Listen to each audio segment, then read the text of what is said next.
We're watching Around the State Sports. Particularly the life, pride, and color of other Let's get on it.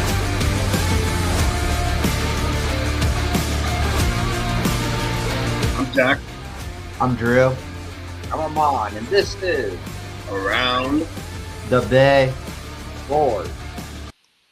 It happened, though. History has been made. In case you didn't see it, you missed it out. You might just miss probably the greatest college football game you've probably seen in a while.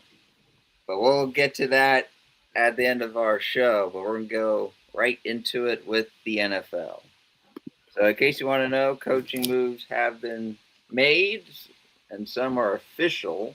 Of course, some Niner news, because you got to sit with the Bay Area. So they're in Santa Clara. But let's get to it. We'll start with the coaching of Stefanski. Got fired by Cleveland. That era has finally come to an end.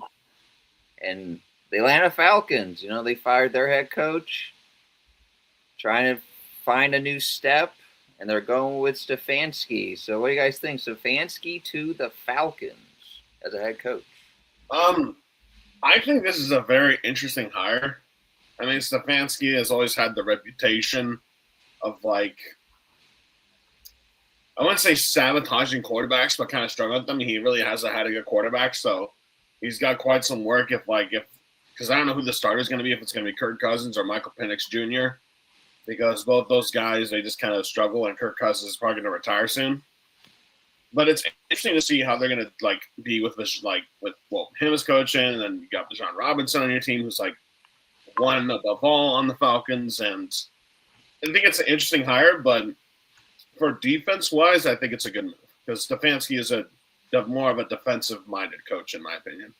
And it's the Falcons. Last draft they risked you to trade up to the first round for 2 picks, just in the first round, late first round. So the Falcons have no first round picks this coming up draft. So it's going to be very interesting. Drew, what are your thoughts? Yeah, interesting hire by the Falcons. But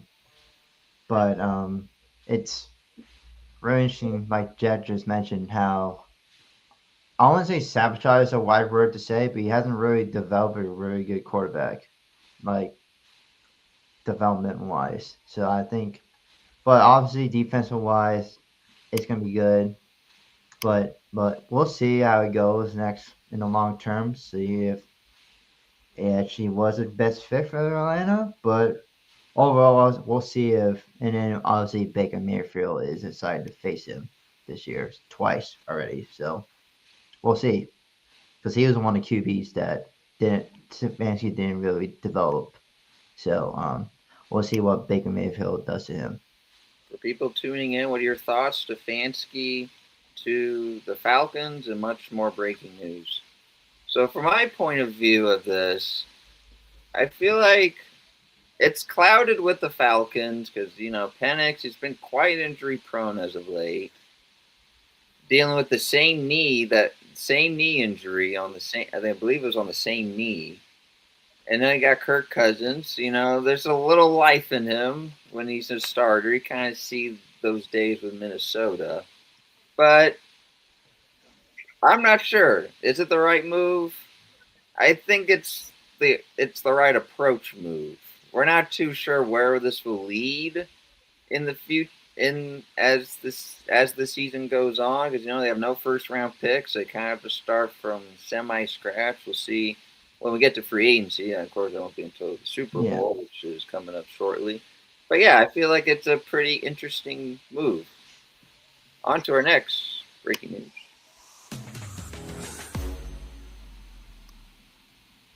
Mike McDaniels is the most recent develop. So no more coaching for Mike McDaniels. The Dolphins fans will probably have to. Sorry, why that's on repeat. Mike McDaniels, no more head coaching.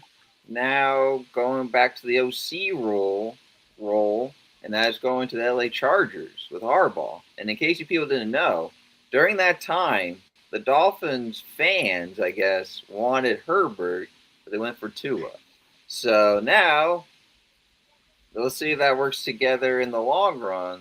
Because as we know, the Chargers, there's been ups and downs. They had a good season, probably the best so far that I think we've seen. If you agree, guys, but um, yeah, what do you guys think? McDaniel's to the Chargers as an OC. Do you think that will help Herbert out? Um, That's. Oh, go ahead, Jack. I think it's an interesting hire. It wasn't the news I was expecting from Mike McDaniel because I heard a source that said the Titans were going to try to hire Mike McDaniel, like as the offensive coordinator, have Robert Saleh as the head coach. As we'll get to that in a moment. But I think it's an interesting move. I mean, he coached Tua before, and he had like a decent receivers and Jalen Waddle and Tyreek Hill before they got hurt, and now he's got pretty good a much honestly more improved offense. But I mean, really lacks an offensive lineman. That's just the only issue about the Chargers. That's been their main problem for the past few years. And he's got a good coach and experience with Jim Harbaugh, so he'll get help from him. So I think it's an interesting hire, but I wouldn't say it's a good or bad hire. Drew, what do you think about this hiring?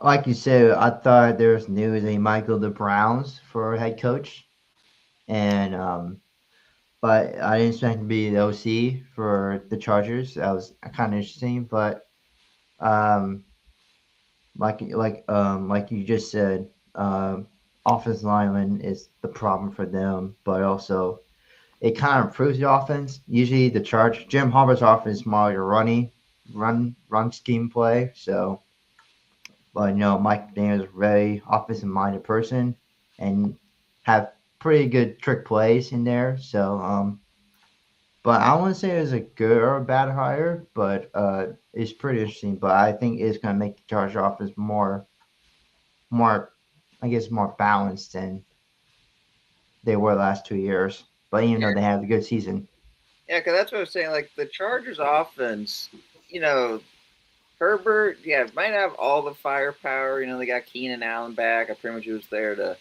maybe get a postseason run, but you broke the all-time record in the team.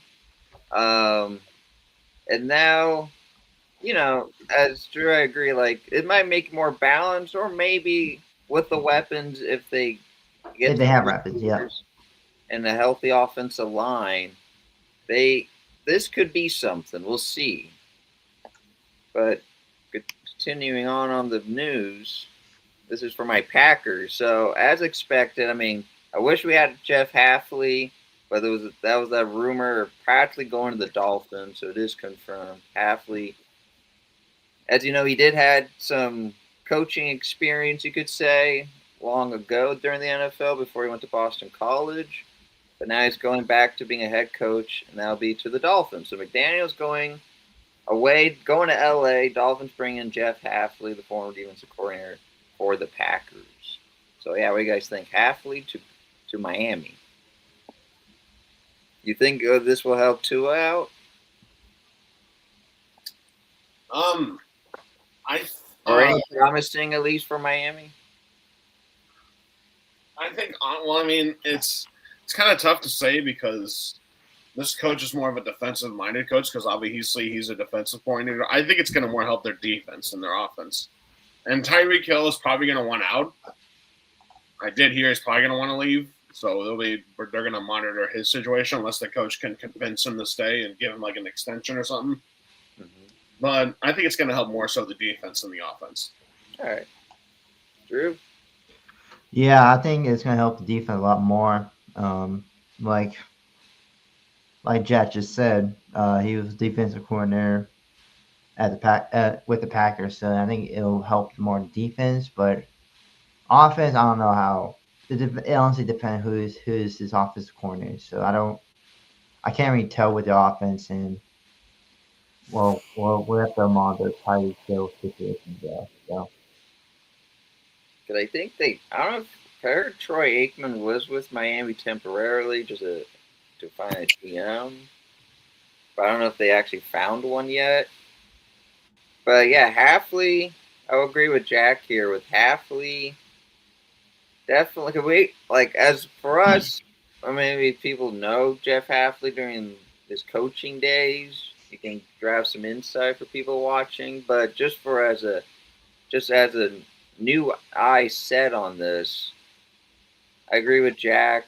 Definitely will at least help the defensive out because they traded one of their best edge rusher, Phillips, who went to the Eagles. So it's like we'll see how the adjustments will be. We'll see if the staff. We're not sure the whole staff yet for Miami.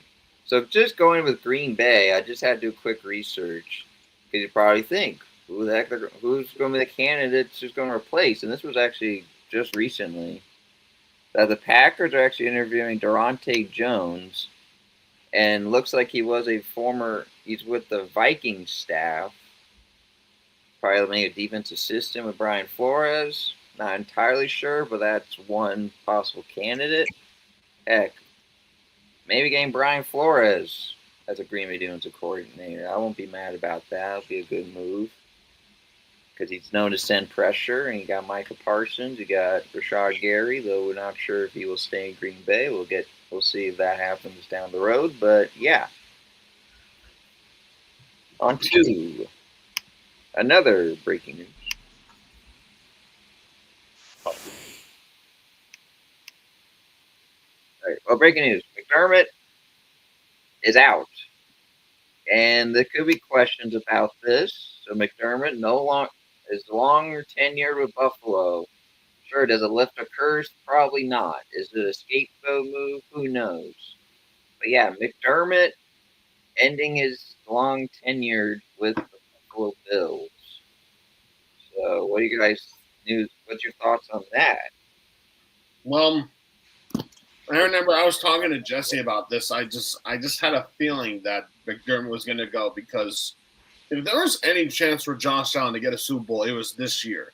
Like you're going up against the Broncos, and I mean, yeah, sure, the defense is really good, but you're the reigning MVP from last year, which was a very exciting game. We'll break it down shortly. Yeah, and that was a good game, and it's just you couldn't have had a better window than this. You had no Patrick Mahomes, you had no Joe Burrow, you had none of those guys. No Lamar either. It was not even Lamar Jackson, like Drew just said, and this was your best chance. Like Tom Brady's retired, and it's just there was no one in your way besides the Broncos, and you blew it to them. And sure, that Josh Allen's a good player, but he also failed this team. And so did the defense was pretty bad this year. If you saw them throughout the year, the defense was pretty struggling. So, wait, is it a good move of this fight? With all you're saying, is it a good move? I think some people were speculating it. Like people say they wanted to speculate in. Some people say they were kind of expecting it. I was very much expecting it because it's just you get all these chances and you had your open window because this was your number one window.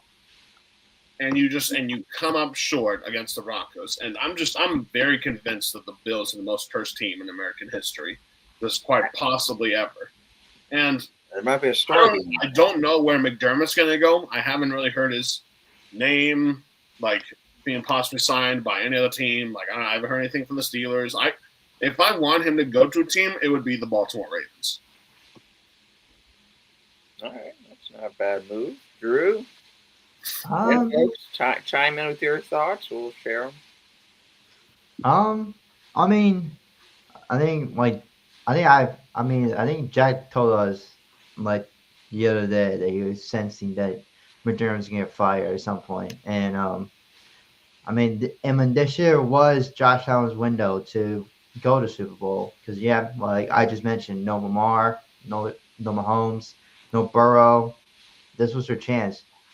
We'll talk about the game later on, but it was just a better window, a better opportunity for him to do it this year than compared to in the past. But I haven't heard his name in other teams, but I don't know, he might do a Mike Tomlin where he'll just sit out for a year and then wait, see if any team wants him.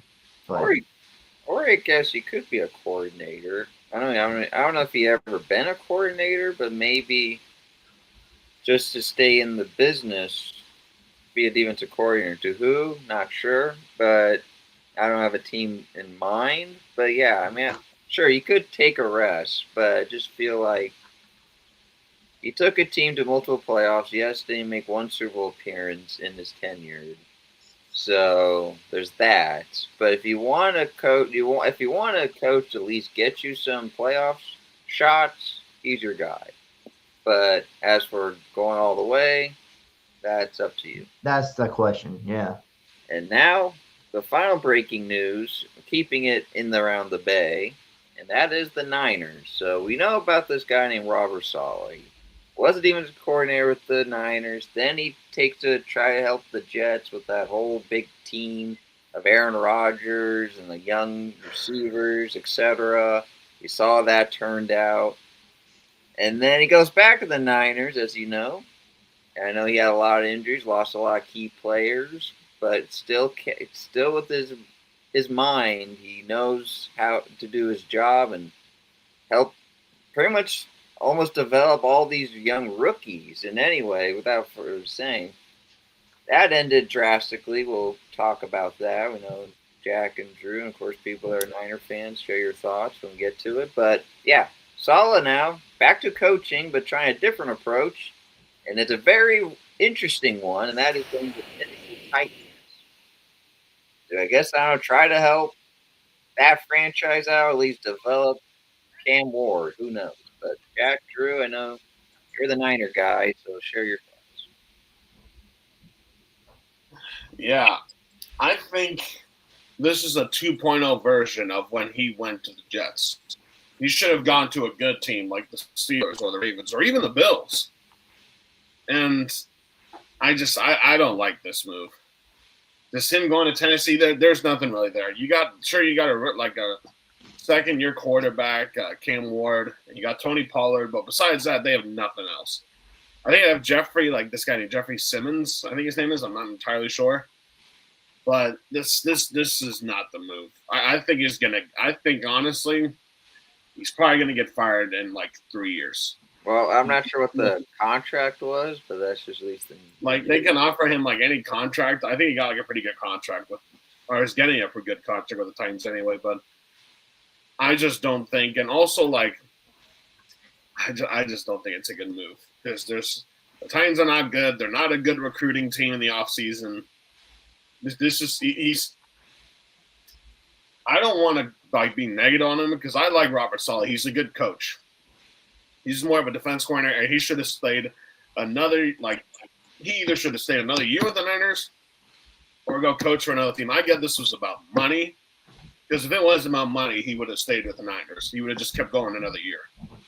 But he should have gone to the Ravens where you have a chance to get a playoff team. The Ravens have good players. They got Lamar Jackson, Derrick Henry, Zay Flowers. They have a good offense, and they have a pretty decent defense where they can build down the offseason. But there's just who's just want to go play in Tennessee? Like Tennessee was one of the worst. What were they? We don't know yet the full staff, but they still got a staff. But like, I mean, who's gonna want to go to the Tennessee Titans? The Titans haven't been good since Derrick Henry last put on a uniform there. We wanted to go to the Detroit Lions, but then Dan Campbell came in. Yeah, I know, but like Dan can't like. Well, I mean, they also made that trade with like Goff and Stafford, and that changed the momentum. And then they like built their team in drafting. Like they got Jahmyr Gibbs. They traded. I believe they got David Montgomery in the offseason. They drafted Amon-Ra St. Brown. They got all these guys, and they're like doing pretty good. But then they struggled this year big time because of injuries, and they got Aiden Hutchinson too. But it's just I don't like this hire. I wish Robert Saleh the best. And he's going to play against former Niners defense coordinator D'Amico Ryans like twice because it's going to be Texas Titans. That's a division game. But, I mean, all the best to him. I just think it's a bad move for him. Drew. Different thoughts? I mean, he's a good coach. He's good. I'd say he's more defensive-minded coach. I think him going to Tennessee was definitely a bad fit. I mean, I did discuss this with y'all yesterday about where should he go, and then I thought he was gonna go to, like Jack mentioned, Baltimore, Buffalo, or even Steelers that can make you go to the playoffs, like I mean, like I don't think it was a good fit, in my own opinion. But but it is what it is. I can't control what he do, but I think he's gonna get fired for sure. Because I feel like I know you guys are thinking like good coach take you to win the playoffs.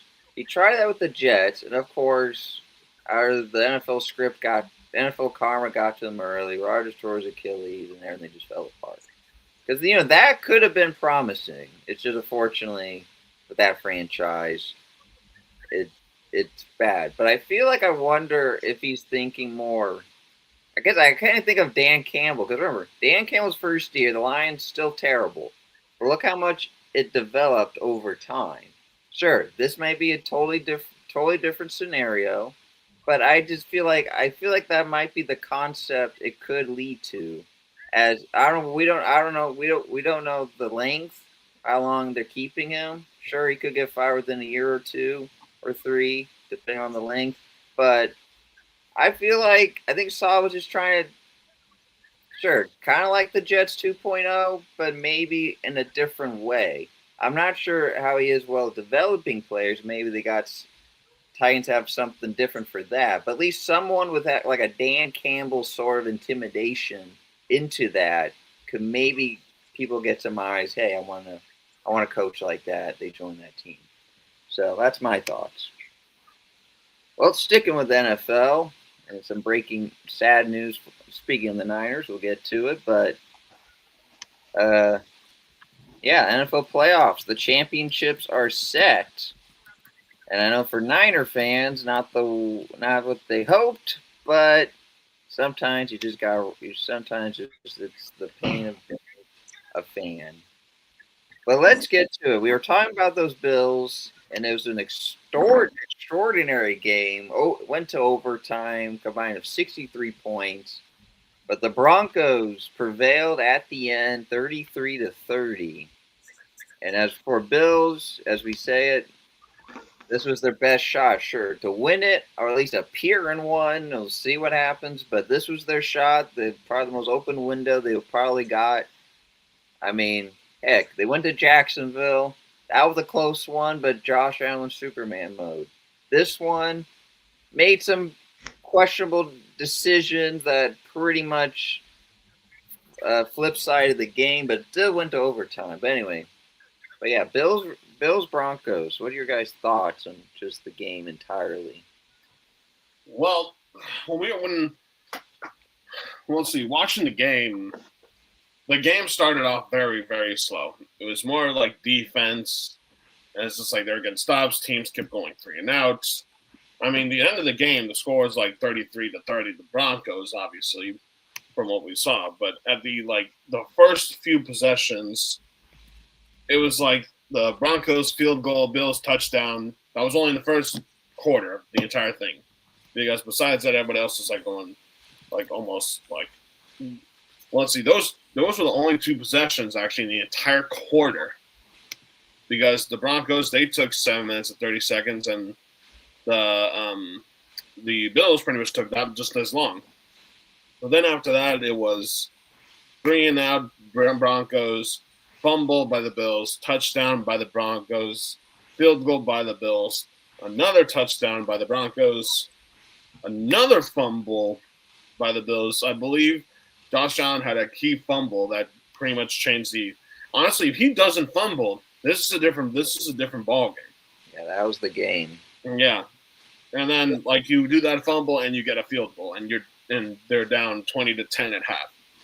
Then they start to get a little. Then they try to come back a little. They fumble again, and Josh Allen, he fumbled twice in this game. Josh Allen turned the ball over multiple times, and you in a playoff game, and you're reigning MVP, you cannot do that.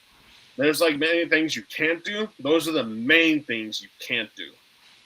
And it's just the game kept going and going, and through a couple interceptions, including the one in overtime, which was like the controversial call. And there was like a little debate about that. I don't really understand the first rule. I know it's called the Calvin Johnson rule.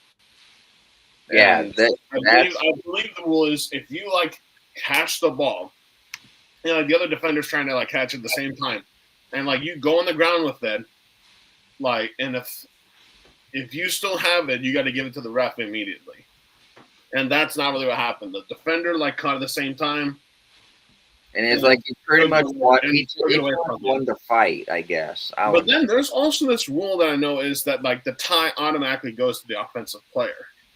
So there's like the controversy in that too. And honestly, I mean, the Broncos, they hit the game-winning field goal. I felt the Broncos were like the better team in general, but I wasn't expecting the Bills to put up this good of a performance. I mean, it was a 63 total game. It was started to click in the second half, namely. Yeah. But all in all, congrats to the Broncos. Your first AFC Championship game pretty much since Peyton Manning was last there. And good luck to the Patriots. I mean, good luck beating the Patriots. Yeah. Well, we'll have our predictions shortly on that. Drew, what's your thoughts? First of all, great game overall. Speedy recovery of Bo Nix. He got hurt the second last play in overtime. So wish him a speedy recovery for that. But it was pretty defensive minded. I mean, Josh Allen. I mean, we just always mentioned not too long ago, but this was the year that at least have a Super Bowl appearance and yet, like Jack said, you're the reigning MVP, and you can't have turnovers, you can't have fumbles, you can't have interceptions. Especially in games like this. Like it's very important to protect the ball, especially in the playoffs. And but overall, it was a great game. I mean, offense started clicking for each teams, and then obviously the controversial call.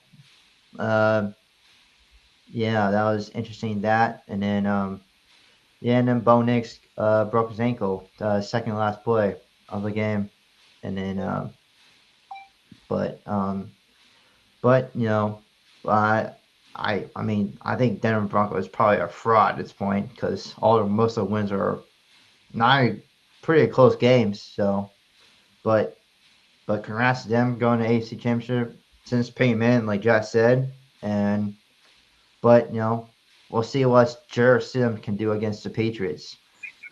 As you know, guys, Stidham was a Raider. Anyway, but yeah, hell of exciting game. Probably that might be the exciting game of just this playoff, or just at least in this round of playoffs.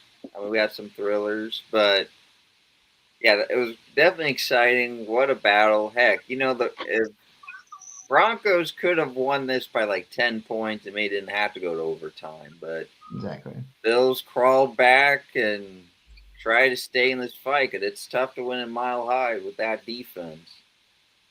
But yeah, exciting game. It's just, Josh Allen did get emotional because it just knew, like, this was the shot to at least appear. Heck, win it. I know we had our very early predictions in our very early stream before we started doing the show. And we all thought the Bills because we felt like, knowing we weren't sure about the Chiefs, Ravens, and all that, but we just felt like it has to be the Bills because it's just, this might be the best chance they got. And fortunately, it didn't happen. And well, best for the future, and we'll see where the Bills going from there. As for the Broncos, that defense, man. As you say, defense wins champions. We'll see if it happens. We'll see if it happens on Sunday. On Sunday, and if they get through that, maybe all the way. We'll see. But congrats to the Broncos. Bo Nix gets hurt. Stidham, will good luck to you. Our next game. Well, let's not get to that. We'll keep that last. The Patriots and the Texans. And my gosh, I don't know what you called this, the turnover bowl or I don't know what. But if this was a fantasy football, you know how many points the Patriots and the Texans defense would have gone right now? Yeah, a lot. I think CJ Stroud needs to get his brain checked about like the team he actually needs to pass to instead of like getting the same colored same color team uniforms. Do you guys think CJ Stroud maybe is like Herbert overpraised? Or he could be the new Tua, turn the ball over. But like that's a good one. But I'm thinking like you think he may be overpraised because I feel like he's kind of like Herbert in a sort of way. I don't think where he's he's like, overpraised. People knew I mean, do you want to say overrated? People knew that the Texans were known for their defense. Yeah. And the defense still played very well against the Patriots. It's just the offense screwed them over. Yeah. Yeah, because honestly, like looking at Patriots defense, you feel like it's not that as bad as those Texans or the Broncos, or Seattle, which we'll get to shortly. But like, yeah, it's just very rough game, bit of surprise. I feel like, with the CJ Stroud, the Texans, you figure like some sort of momentum because I felt like they could at least gotten the AFC Championship and lose to like, then lose to like Denver, for example. They got that close. Then they just need to find maybe smaller adjustments, and then they can make the push. But yeah, it was just a very rough game. Not a great game for CJ Stroud, and wow, pretty much the Patriots kept their momentum. Drew, what's your thoughts? It was a rainy Sunday in Foxborough, so maybe Slushy too. Yeah, it was also like heavy snow. maybe that's probably why there were so many turnovers in this game. But I don't think that had an effect on it. But yeah, it's pretty turnover. CJ Stroud had 4 interceptions in the first half. Unbelievable. Whoever thought that? But and then Drake Main had like 3 fumbles. So I mean, it's not ideal, but I just knew the Texans was a defensive team, and but you know what? Patriots, they did what it was supposed to do, and but but yeah, we'll see about them versus Denver. So probably a defensive game. So we'll see. We'll see. All right, now onto the NFC side. NFC side, the Bears lost. Ha! And you can see how Ben Johnson does his play calling with Caleb. And Jack, I know you have a lot to say. Because sure, it went to overtime. It's good to be a Packer fan because it would just be so bizarre and just always be fearless. It's horrible as a Niner fan. Ben Johnson, you failed me. Like a week, I waited to see the Rams lose. Now I gotta wait another damn week for them. Bad time to be on a. I know you guys wanted the Rams to lose, but I feel like you did not want to root for those Bears, even though, yes, Kate. I'm telling you, the Bears were just lucky. The Packers totally could have beat them. Yeah, if Caleb Williams didn't throw that dumb interception. Honestly, I've noticed the coaching of the Chicago Bears. Like, I'm not denying that Ben Johnson is a bad coach. He did one of the best turnarounds, and you just, even though you're a Packers fan, you can still admit that Ben Johnson turned around that Ben Johnson's definitely the coach. Because they won only 4 games last year. Yeah, I get it. All of a sudden, they turn around and win more than – how many games did they win? Like 12 games? 11. They won 11 games. So, 7-game difference. I agree. No, like, as a Pack fan, I agree. I mean, they got their guy. But you can see these decisions. But when it comes to playoff time, because he had experience with the Lions when he was the offensive coordinator for that team. When they blew that major lead against the Niners in the NFC Championship a couple years ago. But the coaching I noticed in this game was some of the worst play calling I have ever seen in my life. So, like a first down up the middle, no gain. Second down, incomplete pass. Third down, pass for like 8 yards. And then you get the fourth down when you're like, on the Rams 40-yard line, and like I don't know what their conversions were in total this game, but it's just like you run the ball when you know you're not supposed to run the ball, and you just say, "Hey, we're gonna run the ball," and I could see the formations that they were running, and they were just as clear as day that they were gonna run. They in the entire game, they had six fourth down conversions, and they're 50%. It's not a bad percentage, but you failed 3 times, like 6 times I saw them run on probably fourth down, probably 5 out of the 6 times. You gave him telling a reaction to one. Besides, like the game-winning pass touchdown, the game-tying touchdown, like at the end of the fourth quarter, which was insane, by the way. And shout out to Cole Kmet, former Notre Dame. But it's just I don't get why you run the ball when you know that the Rams have a good pass rush. Like I know they don't have Aaron Donald anymore, but they still have other guys that are like a good pass rush. And Sean McVay is a good coach, even though he's on the Rams and I'm an Irish fan and screw the Rams anyway. But I mean, and also in your third down conversions, you are 9 of 19 on third downs. This just is so inconsistent. Like, sure, your passing first downs were 11 times. Your rushing first downs were 11 times also. And you only got 1 first down the entire game from penalties. And the Rams were called for penalties 1 time the entire this was honestly kind of a Rams called game if you look at the stats right here.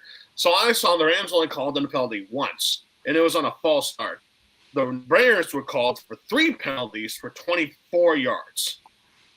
There was not many penalties in this game, but the refs were leaning more toward the Rams. I don't make the rules. I just see how it is. But Caleb Williams also turned the ball over 3 times. You can't throw. Caleb Williams kind of reminds me of his decisions like Brock Purdy decisions. You make 2 risky passes. You don't make that risky pass in overtime. Instead, just like run the ball a little bit or whatever and trying to get yourself into the red zone and try to score a touchdown. No, you throw a ball in, I think it was triple coverage, and that was your 3rd interception of the game, and you had a QBR of 72, which is like decent. But you still can't throw 3 interceptions in a playoff game. This is the kind of decision that Brock Purdy did in his last playoff game, which we'll get into in a sec, but the rushing was decent, but the decision-making was poor. And Loveland is going to be a top 3 tight end next year. Now, as for the Rams, Matthew Stafford did not have a good game. He did not. I don't care what nobody says. He passed for 20 of 42, 22 incompletions. He barely passed for 250 yards. He passed for 258. He did not throw a single touchdown the entire game. Had a QBR of 32, and he got sacked 4 times. Meanwhile, Caleb Williams didn't get sacked once.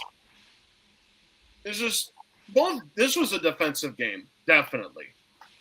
Like, honestly, I don't see the Rams getting to the Super Bowl because they've escaped with victories by field goals.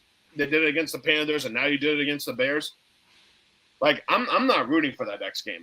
You guys know my opinion, which I'll give it to you in a sec. And Puka Nacua did not have a good game either. He struggled all game until that 1 catch in overtime with 5 catches and 56 yards, even though he was targeted 10 times. So he struggled too. Devontae Adams had the game-changing catch, which led them to the field goal. But he only was 2 of 24 with 6 targets. Just the cold weather was getting to them. But Stafford has some experience because he played for the Lions. But all in all, this was the Bears. They let down every single Niners fan across the country. They let down every fan in the city of Chicago. But the one people you didn't let down is that guy right there. And that's Amon Hansen and a fellow Packer fan.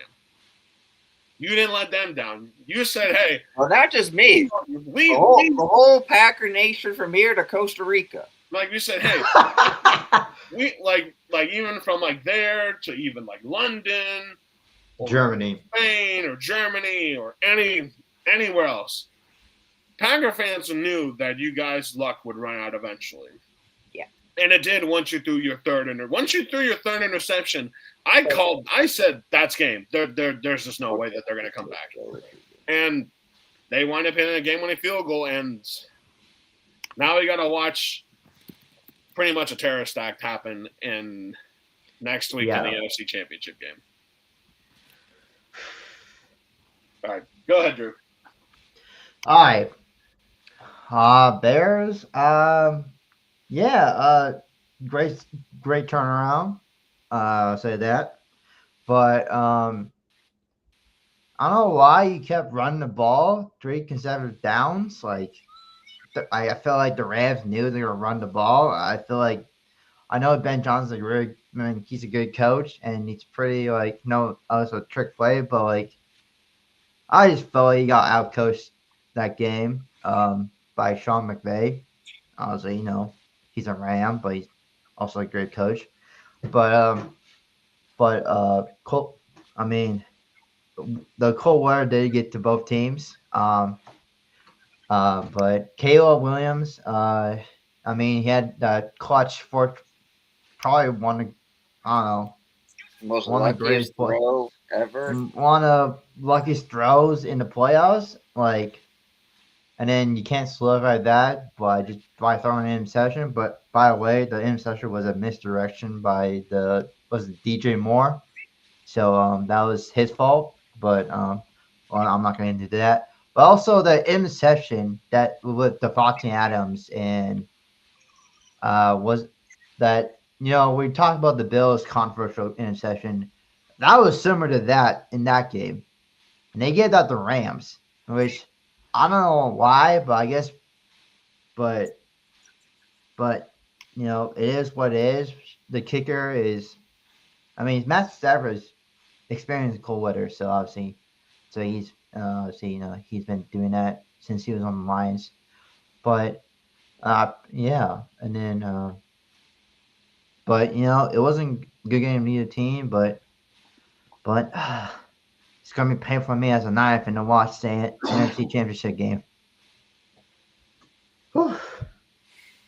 I was watching on Instagram posts. Someone had thought like the Bears might have been so lucky they avoided going 0-16. By the time of the week like 10 or 12 to the end, they could have lost all of those games, but at least they had to come to comebacks, to offense, taking advantage of offensive struggles to at least get some wins. Because honestly, they could have at least be like the Raiders record right now. Honestly, if let's just say they missed all those opportunities. So just something to share. But let's get to it. Well, kind of hurt more Niner fans. God.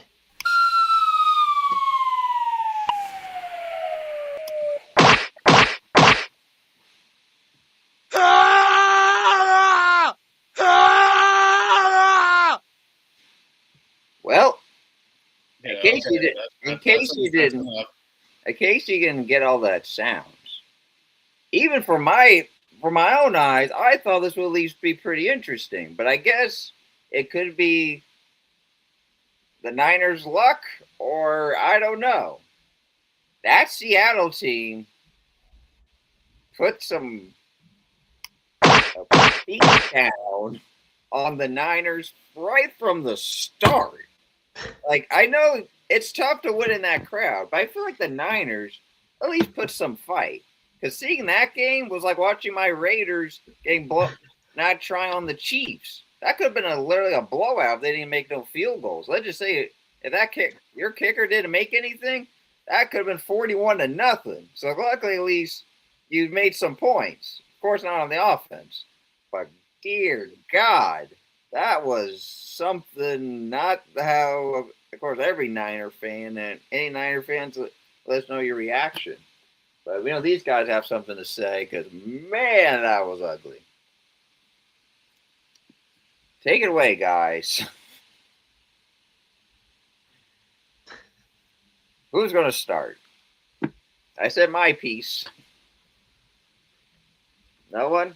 Anyone? I have no words. It's just I mean, the Niners got their ass kicked. This was pretty much a D-Day walking into that game. They I don't think the Niners were mentally prepared for what they were truly dealing with. I think they walked in just because they were saying, hey, we went into week one dealing with the same situation. We'll just treat it like it's another game. And the first play of the game, they run it back for a touchdown. Once they ran it back for a touchdown, the game was over right then and there. I do not care. Excuse me. I do not care what the score was. I didn't even care if they missed the PAT. I'm wishing the Niners lost to the Eagles. And why do you say that? So I wouldn't have to deal with them for another week, and they could just work on their entire offseason. You could try to get a new defense coordinator. You get rid of Ayuk. You work on who you're going to try to draft. You work on your free agency.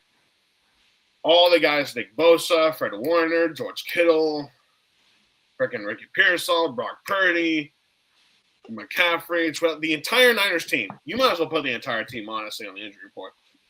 And just all of them just relax and just rest until training camp starts. Because the Niners, they had like the last interviews and stuff. Even Diamador Lenore, who got burned pretty much all year. And I got when we get the chance to talk about the offseason in 4 weeks or so, because that's when I don't think that's when it starts, but it's gonna be around that time. When that happens, because I'm going to be talking about what the Niners need and who they need to get rid of. And I still think John Lynch needs to get fired for not getting a single defensive player during the deadline. Not many Niner fans are talking about that, but I think the Niners should really look at that and realize that they could have done something about this, but they didn't. And just the way the Niners played, I don't even think the Niners wanted to play in this game, to be honest, because a game like 41-6 kind of shows, just the numbers speak for themselves. If I was have been 40 did not play a bad game. Sure, he threw one interception all game, but he had actually a little bit of better stats than Sam Darnold did. The Niners just got their asses kicked, offensively, defensively, special teams even. Just all around everything. They were outcoached. They were outmanned. They were outgunned. They were outsourced. They were out the Seahawks were the smarter team.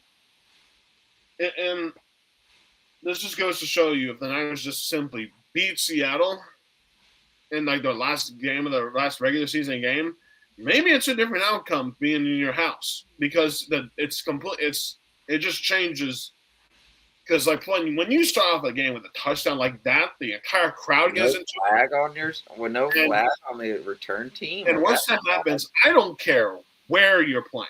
I don't care if you're playing in Kansas City, Miami, San Francisco, Vegas, Baltimore, anywhere across the country. I don't care if you're playing a college game in Wyoming for some shit. If you are going to return a kick for a touchdown on the first play of the game is just over right there. You should just surrender to the other team and just let it go and take the loss. Because with a crowd that loud, you can't escape that unless you score immediately a touchdown your next possession. That's the only way you can stop it. Because when they respond like that, you got to respond with something big yourself.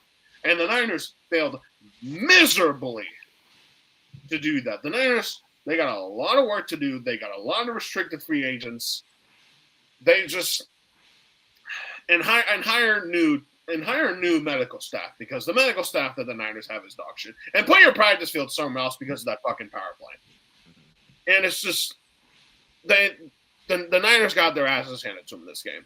And they need to look at this and realize we got our ass kicked. Now we got to try to take it back to them next year, because the Seahawks are probably going to go to the Super Bowl, because their team looks like no signs of slowing down. They actually made a move. They got Rashid Heed from the Saints for a third-round pick. I mean, yeah, they literally traded away a bag of chips for Rashid. He's literally for a third. You figure it'd be like a fifth. And he's a guy that pretty much finishes the Niners season. Because Niner fans can say whatever they want. Oh, I still have confidence that they could do something. No. Opening kickoff touchdown at Seattle when you can't hear a damn thing next to you. Because I remember years ago, I went with my cousin and my uncle, may he rest in peace, to a playoff game against the Lions. And we were sitting next to each other, and I also went with my dad too. And we were sitting next to each other, and I couldn't hear a damn thing. And I was sitting next to them. That's how loud it is. They're not kidding about it being the loudest arena in the NFL. Yeah. It's just once that happened, the Niners lost this game. And I'm convinced the Niners, I'm not gonna say they put zero effort into it, but the score speaks for itself that they didn't really put much effort. Because they pretty much look like they surrendered from the opening kickoff. Literally. I saw they're like, what's there's like a certain phrase to it. Their body language. Their body language looked completely negative on every single side. Even Kyle Shanahan's body was like showing. I just felt like negativity. I think Shanahan got so angry on a certain play, he never could even cool down after that. And I think that might have just I know, yes, the kickoff return, when that happens, especially when you're on the road on that I mean, stadium. if he was coaching that's angry, one because his play calling I saw was pretty bad too.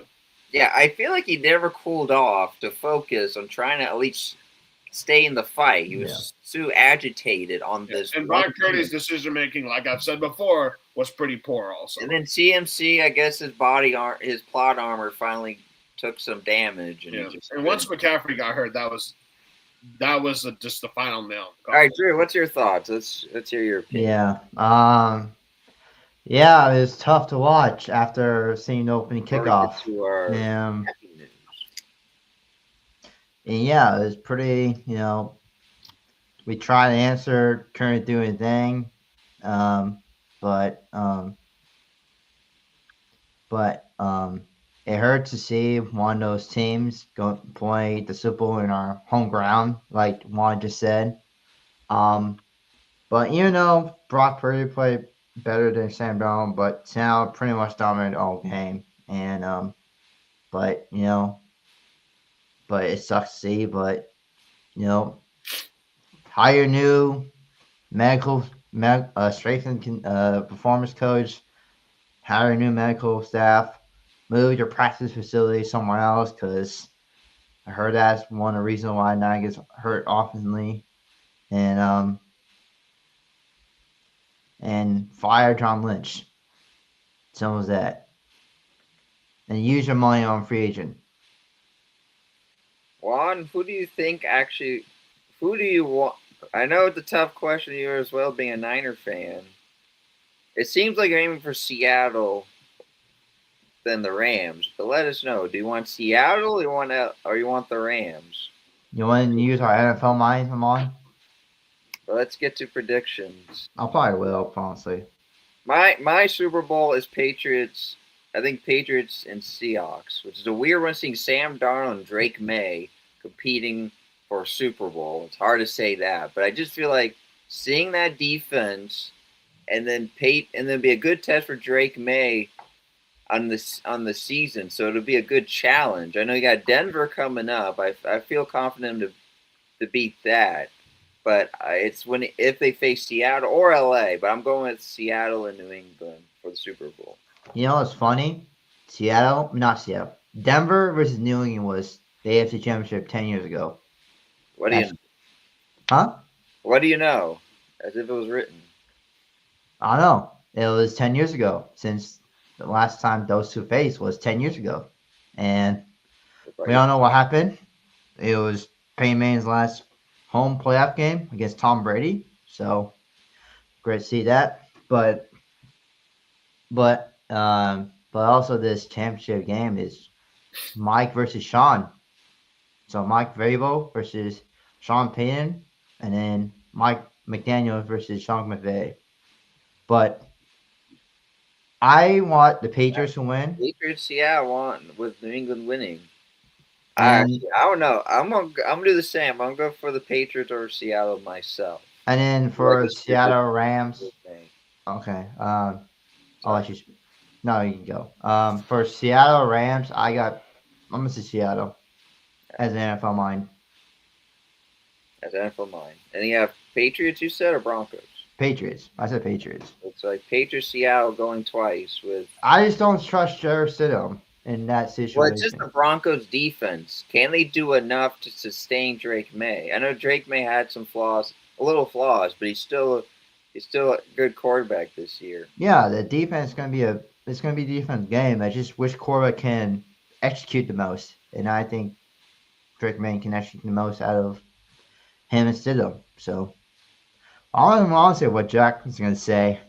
Jack, you have to choose, and then you have to choose a son. That's an NFL mind. NFL mind. NFL mind. Don't go with your Niners. I know this is a hard thing to watch. So I'm going to start with the AFC. For the AFC, I got the Patriots. All right. I just don't trust Jarrett Stidham. He hasn't done a pass in 3 years since he last played against the Raiders. Now, as for the other game, you ever guys seen the movie called Greenland? God damn, I Jack. hope that happens. Come on. Jack, come on. Just choose a team. Drew's Fine, being realistic here. Seattle? All right. All right. Well, There you go, folks. We're all Patriots Seattle. Let us know. All I know is the Patriots better win the Super Bowl, because if not, the one of those NFC West teams are going to be celebrating the Niners uniform. I mean, Niners locker room, and that is going to be one of the worst feelings, quite possibly ever, as a Niner fan. I mean, definitely, I think the Rams Seattle will be another shootout, but I think Seattle. But I'm not. I'm not leaving it out there that an asteroid should just honestly just go. But let us know our thoughts. Well, it's time for some medicine. History has been made. Yeah, this was the one thing. This was the one thing that saved my few days. Wait, Jack. I have something to add to this. So it's been over a century since yesterday for an Indiana Hoosiers football team to win a national title. It's not going back in time with Bob Knight in '76 helping Indiana winning that. We know all of that history. To have as well as I think go undefeated and winning in that time. Well, that's not the talk. It's the football program. 100-1 odds in winning this, which is the lowest possible in that sort of rankings. And man, this has been exciting. Let's just do a round of applause for both. Hate Miami, like them, or just being a football fan. Miami, whatever gameplay they had, it went well until some parts in that second half. Miami put up a show. They put up a good fight. It gave Indiana had to be competitive to try to seal it. Because this could, as we know, Indiana, if they get in control, they can take over, and this could be a blowout. But I feel like, just for me, I hate seeing that. I want some competition, and we got it. It was a thriller. But Indiana, first time ever in over a century since this has occurred, and it's finally done. But let's break this down. Let's get our thoughts. Jack and Drew, what's your thoughts? Well, the entire time watching this, it started off kind of slow because Indiana, it was 10-0 at the half. And then, I mean, Miami pretty much won the second half, if you think about it, scoring 21-17. But, I mean, it's just the play that Mendoza made when he was trying to run for that touchdown, that takes a lot of courage to run those kind of plays. And the fact, because I still don't like it, even though how it ended. That was so gutsy to do back-to-back fourth down. Yeah. There was a bunch of Raiders, there was a bunch of Raider scouts. Tom Brady was there. Mark Davis was there. All Raider types were that game because they know that they're probably going to take Mendoza as the first pick. And seeing the kind of plays that he would run and the risky passes he would make, especially on the fourth down plays, because I said they should go for it on fourth down, at a 4th and 5, and every single time they did it twice on one drive, and they got him both times. You always want a high risk, high reward, and I knew he was going to go for it, but it was just I'm just with Jesse. That was just. It's just I like the call. I would have done it myself. Okay. Cignetti is one of my favorite college coaches besides Marcus Freeman. And Miami, they played well, just not good enough. I mean, Miami, sorry, Drew. I was going to share my quick thoughts about this because Indiana had a good game plan. They knew because Miami, with their speed, they just had to hone the pockets. Don't give them breakthroughs. For Miami, height disadvantage. They know, and then Mendoza. They knew because that Indiana offensive line is really good. But whatever they study, they break down that film. They knew they have to send the rush because Mendoza going out of pocket. Sometimes that's where you can see a little flaw. He gets out of the pocket, he looks, but you can get a guy running 20 miles per hour at you, ready to pop you. As you saw Mendoza, that man was pretty much getting ripped apart in the first half. Yeah, there's And a bunch of dirty hits in that game. yeah, there's a lot of dirty hits. I do agree, but Miami had a game plan. But then, as the second half came, less pass rush. They switched, focused on the running because they see that was a strong suit. Because Miami still had trouble on getting tackles because height disadvantage. You always go for the legs, but sometimes that can't be enough. You need like almost 3 or 4 guys to topple one player. So I mean, they each had excellent game plan. It's just which one, as you know, had the gutsy calls. And heck, Beck that throw, overthrow it, underthrow it. He was trying to be gutsy himself. He saw the open target. There was that one opening. He just let it rip. Just got snatched underneath, and that's just how it is in games like that. Miami, Beck had a pretty good game. Mendoza, as him being the Heisman Mendoza, he had pretty much like a Super Bowl moment thing we're going to talk about long ago. I mean, heck, this thing's going to be airplayed like 10 years from now. For as a Notre Dame fan, glad Miami lost because I didn't like how they played. I know you're Notre Dame fans, but do you agree Miami?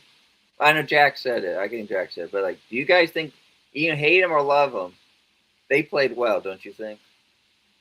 I mean, they play well and they show why they deserve to be in this game. But when we did our 12 playoff team format, I just don't think Alabama should have been in it. I think Notre Dame should have been in it over Notre Alabama. Dame could have been in this, and they could have got Indiana. Wouldn't that be interesting? Yeah, well, exactly. And but glad. Brother versus little brother. Yeah, that would have been super dope. But super glad that India won. I mean, Denzel didn't have a game that he had it, but he did have a he had a Heisman moment in this game. So with the gusty fourth down QB rush, I mean, he did say in the interview that it was supposed to be a pass play, but took away it gave him. And honestly, Miami tried to rough him up. As you know, he played for Cal last year, so they play. I mean, and when he did his interview, apparently he got declined a walk on to Miami, so he took Miami pretty seriously, pretty personal. So, but I'm glad they got it done. And Kirsten Dane, excellent dude, excellent coach, and he executed when mattered. So, also the block punt, that was a pretty key play too. So, but congrats to my Indiana friends who went to Indiana. Congrats to y'all, and then the people that went to Miami, have fun in Cancun. And but but I also have a question. All Do you right. think Big Ten runs this college football conference, or do you think SEC or Big I 12? say again, you're a little muffled. Do you guys think, since the Big Ten won 3 consecutive years, do you guys think the Big Ten is the best conference in college football? Well, that's a good question because think about the SEC went down. Bowl games, only one. That was Mississippi in the playoffs. No one else won. That's a good question. That is a good question. Does this actually? Hmm. Actually, let's do a better question. Does this prove the Big Ten's better by winning a team no one thought would win from the Big Ten, and now they just won a national title? Is the big yeah? Is That's a good question. Is the Big Ten better? Does this prove Big Ten is becoming the number one? How about that? Do you think Big Ten's number one in conference? Is the SEC finally losing its reign? That's true. At least starting to, not completely, but this could be the downfall. What was the question? Could this be the downfall of the SEC? And for Indiana winning the Big Ten, does that make them number one? I don't think so. I think SEC is like they're still going to try to recruit really good. Like, just they're still going to try to recruit guys. All right, Drew. I feel like it's getting up to SEC for sure. I mean, it's getting up there for sure. Since 3 different Big Ten teams won the national championship game, and I think only Georgia and Alabama are the only SEC schools that have won recently. So, but I think for now is SEC, but we'll see if Big Ten can a different Big Ten team can. Last question.